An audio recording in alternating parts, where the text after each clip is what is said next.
ada di salah satu titik, dan titik itu yang saya diperlihatkan dan saya rasakan adalah perairan dalamnya seperti ada cekungan.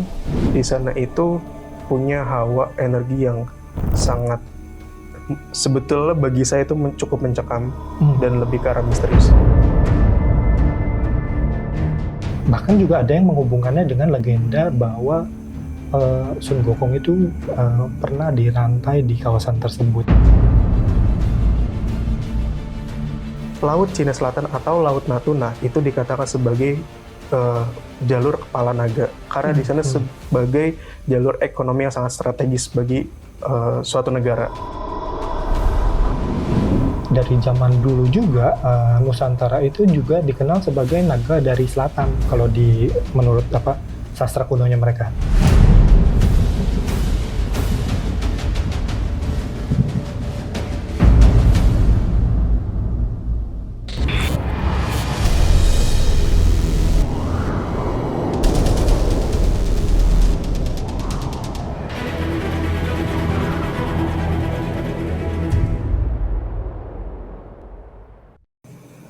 Assalamualaikum warahmatullahi wabarakatuh. Waalaikumsalam. Kembali lagi bersama kami di Time Travel. Rahayu dan salam sejahtera untuk kita semua. Gimana Alif kabarnya? Udah ini agak semakin ini ya, sudah semakin larut ya. Tapi semoga kita tetap semangat ya. Alhamdulillah baik dan harus semangat. Amin, amin. Sobat Time Travel, gimana kabarnya? Sobat Time Travel dulu nih. Iya. Biasanya Mas Anton dulu. Iya. Ya udah, Sobat Time Travel. Semoga Sobat Time Travel selalu dalam keadaan yang sehat walafiat. Semua pekerjaannya diberkati oleh Tuhan Yang Maha Kuasa. Amin. Semoga doa itu yang disampaikan sama Mas Anton juga berbalik ke diri Mas Anton juga. Amin, ke kita semua. Amin. Oke, bahas apa Mas? Bahasnya, karena kemarin kita udah pernah bahas yang ada energi-energi besar yang ada di dalam bumi lah. Nah, tapi kalau ini aku mau menyambungkannya dengan ini ya, kan sebenarnya kayak konflik-konflik geopolitik yang ada di dunia itu kan banyak ya tempat-tempatnya. Berat nih. Iya, bukan yang itu tapi bukannya. Kita ambil yang paling dekat dengan kita aja, karena ada konflik geopolitik yang lebih dekat dari Nusantara, dari Indonesia gitu ya. Salah satunya itu konflik yang ada di Laut Natuna, dan mungkin kalau dari sana disebutnya sebagai Laut Cina Selatan gitu kan. Nah, mereka ini kan mengklaim nama lautnya dengan nama Laut Cina Selatan karena ada kaitannya dengan sastra kunonya mereka, bahwa dulu itu ada kerajaan naga besar dan pusatnya ada di sana, itu berupa naga kuning gitu. Nah, naga emas. Naga emas ya, bukan kuningnya.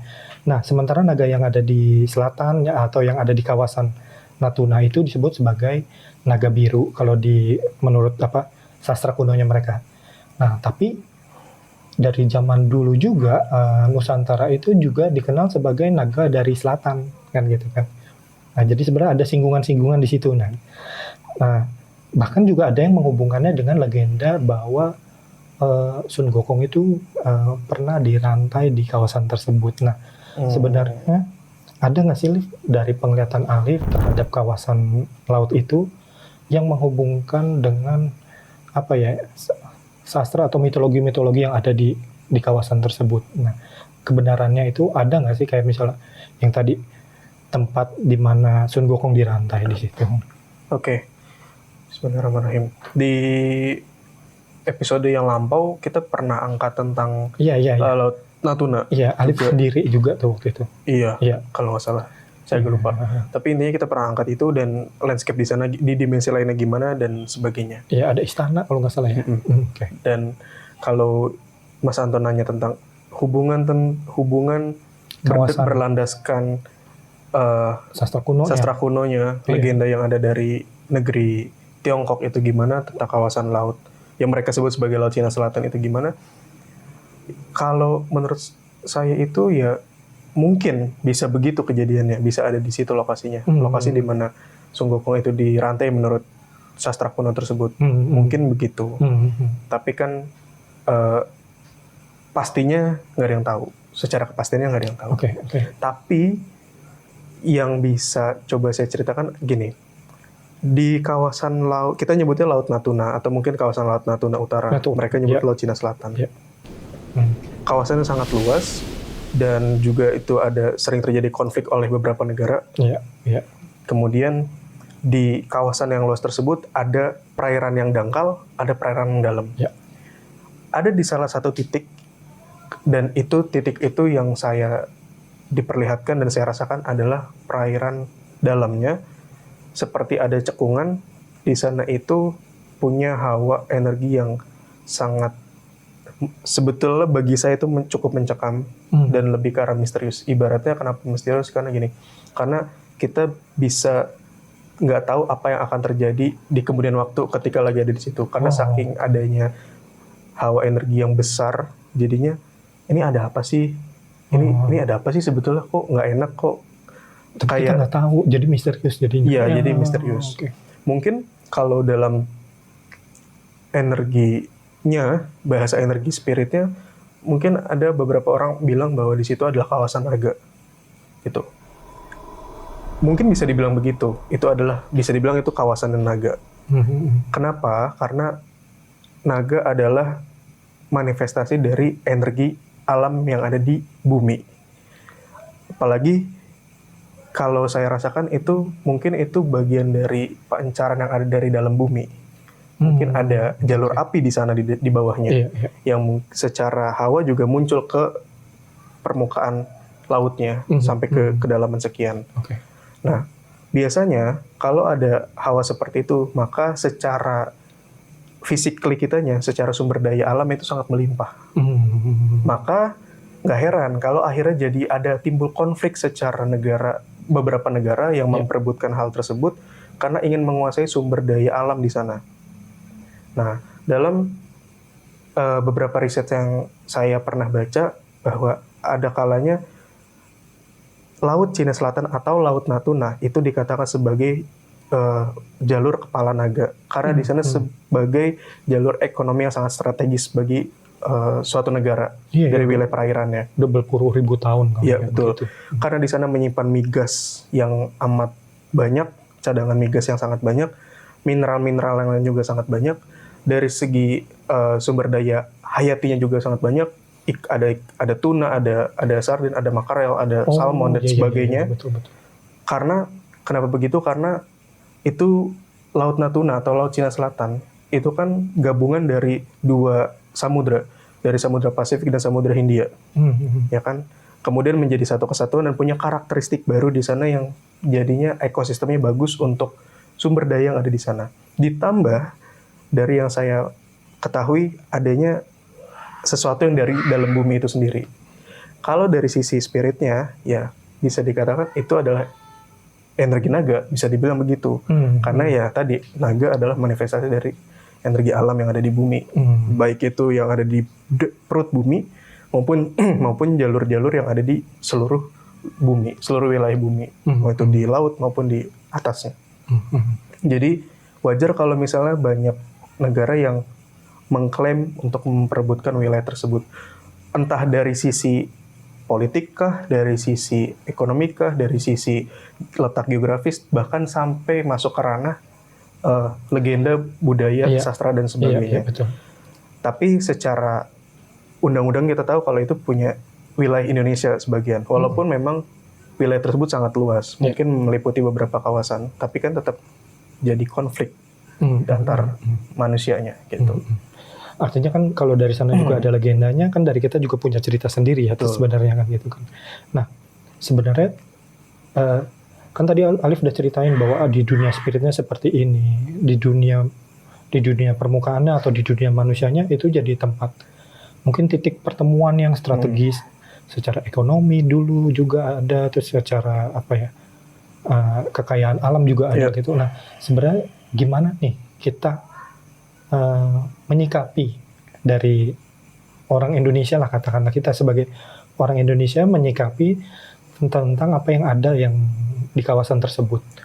Kalau sejauh yang saya ketahui ya Mas, gini, ada dua sisi. Kalau kita lagi bicara tentang Laut Natuna milik negara kita atau orang sebut sebagai Laut Cina Selatan. Orang lain nyebut begitu. Sisi pertama adalah sisi spiritnya. Betul. Sisi spiritnya itu dari yang saya diizinkan untuk melihat ke sana itu, di alam sananya itu bisa dikatakan memang itu kawasan naga gitu, dan bukan hanya satu energi naga, tapi ada beberapa dan tua. Ada yang tua maksudnya. Dan juga yang bisa saya diperlihatkan itu ada seperti gelembung-gelembung yang muncul di dalam air laut, di dalam lautnya. Entah itu apa, mungkin juga apakah itu jalur magma apa gitu. Iya, mungkin apakah itu aktivitas vulkanik dari dalam bumi, dari dasar lautnya, atau mungkin itu hewan-hewan yang ada di laut dalam, entah apapun itu, tapi itu terlihat begitu. Akhirnya jadi wajar kalau misalnya di sana menjadi tempat rebutan banyak pihak, negara manapun yang ingin menguasai itu supaya bisa memuluskan urusan negaranya masing-masing gitu, karena sangat kaya sumber dayanya. Kemudian di sananya yang saya diperlihatkan itu sebetulnya baik-baik aja, karena udah jadi seperti rumah bagi mereka atau kawasan mereka.